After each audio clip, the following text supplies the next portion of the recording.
What's up, everybody? Welcome back to another Ride and Dad video, or welcome if it's your first time. Either way, very glad to have you. We're replacing this Moons MC taillight for a couple reasons, but I'll explain them all right after the intro. Riding down a YouTube channel, it's the Riding Down a YouTube channel, it's the Riding Down a YouTube channel, it's the Riding Down a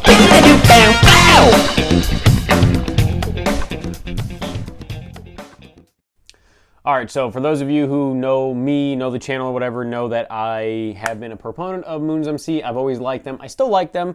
However, something interesting has happened recently. So I had this, and I had the Moons MC front turn signal inserts that I had, running. I had this running the turn signals as well, not just the brake, and I had Hyper Flash. This is a 13-year Sportster XL883L. So I went ahead and purchased an Eagle Lights Hyper Flash Eliminator module, and it did not, well, I thought I cut it out, wound up being that it just fixed it initially, and then within about 7 to 10 blinks, it went right back to Hyper Flash. I thought, okay, maybe, whatever. I looked at it compared to Custom Dynamics, and I figured, let me just try and get a, sorry, I keep going out of frame.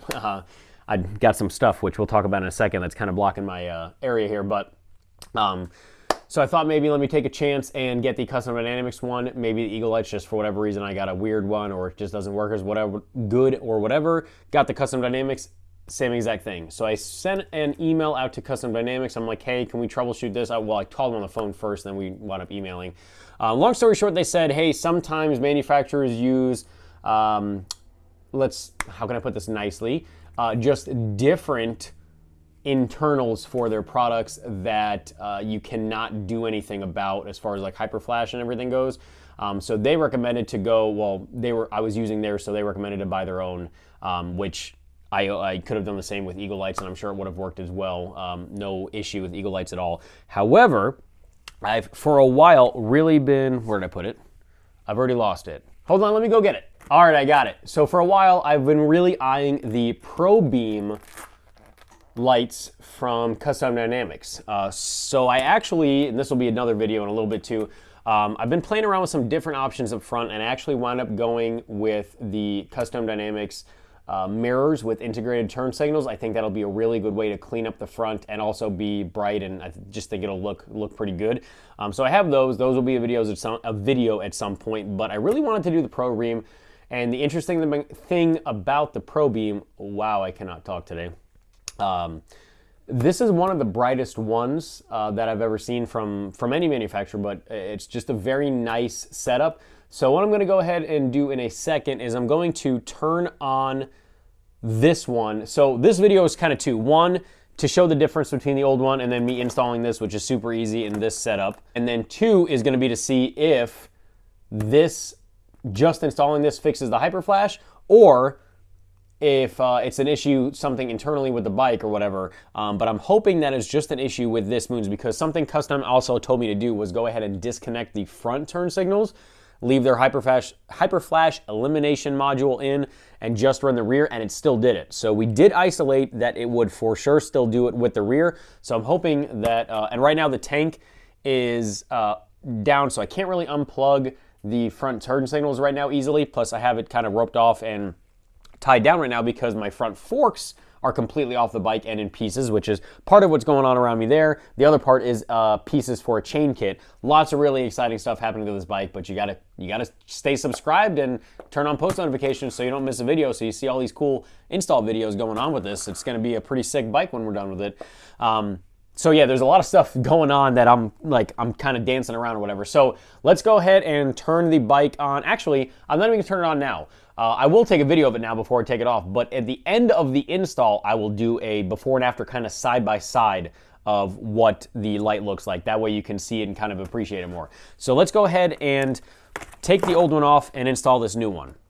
So if you have a bike like mine, your rear circuit board already has everything connected to it to be able to integrate your turn signals with your taillight. And you'll know, make sure you save your screws, you'll know that is the setup that you have because all of these wires will be in place on the right side. So your turn signals are on, it's these little ones. I can't unplug it here. Apparently my finger can't do it. So the turn signal connections are these small ones, and then this is the actual rear light. So let's go ahead and unpackage the Probeam.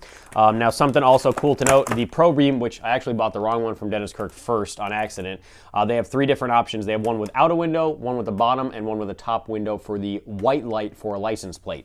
Now on this bike, and a lot of bikes, especially Sportsters, your license plate will be on top, so obviously the one you need is with the window for the license plate on top.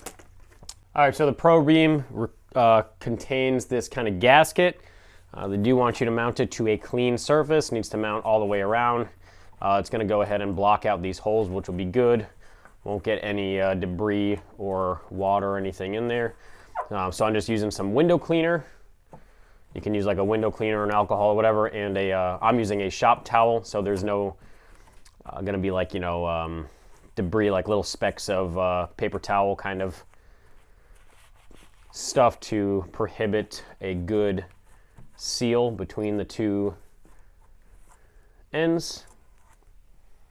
Once that's good and clean, let's go ahead and prop that around there.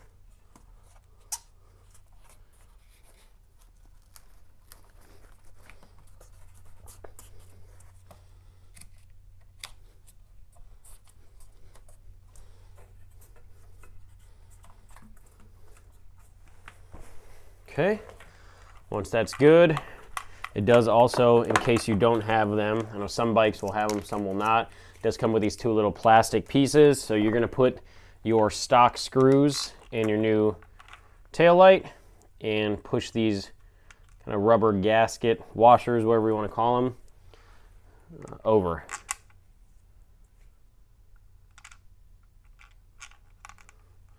Okay, then you're going to go ahead and plug in your main brake light there. We might have to change this, you know, depending on which is left and which is right. Actually, let me look at the diagram and see if it gives me a hint. Purple on the left, brown on the right is what it looks like. So we're going to try that and see if that works. Okay, and the rest, we're just going to tuck those wires in there.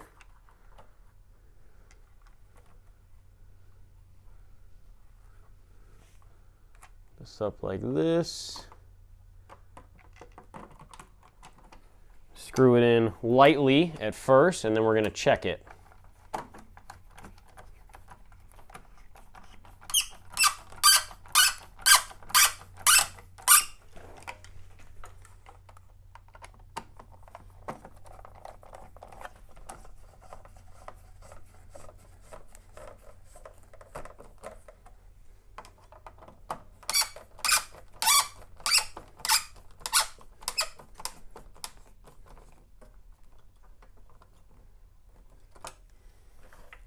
Be careful not to over tighten any of the taillight assemblies. It'll just crack the taillight immediately.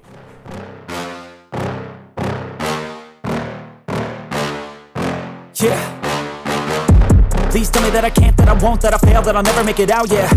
Please tell me all the bad, never good, fill my head full of every single doubt, yeah. Please say any negative thoughts, I pop off when I hear people say I cannot. I get off to the thought of proving everyone wrong, I won't stop to the top, so you better back off and get lost. I'ma stay loud, stay proud, never running out, never heading south. I'll be spreading out, call it word of mouth, can't put me down, I'll be getting loud. You can have your doubts, not what I'm about, have your cloud, it be raining now, I keep making sound.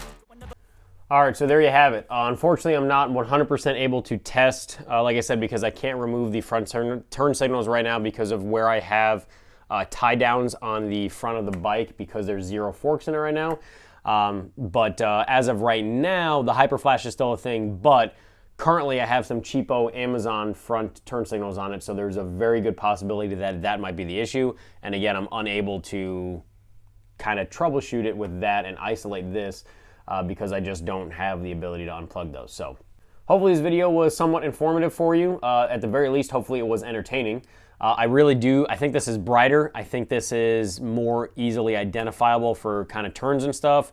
I think it's a pretty good fit. It works really well. It looks good. I do think it is, like I said, I think it's brighter. It's definitely more red than yellow, which for whatever reason the Moon's was kind of yellowish.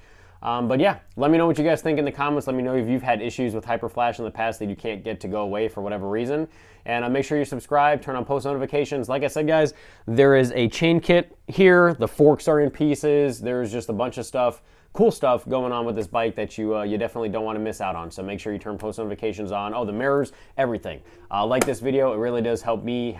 It helps out the channel, helps me out.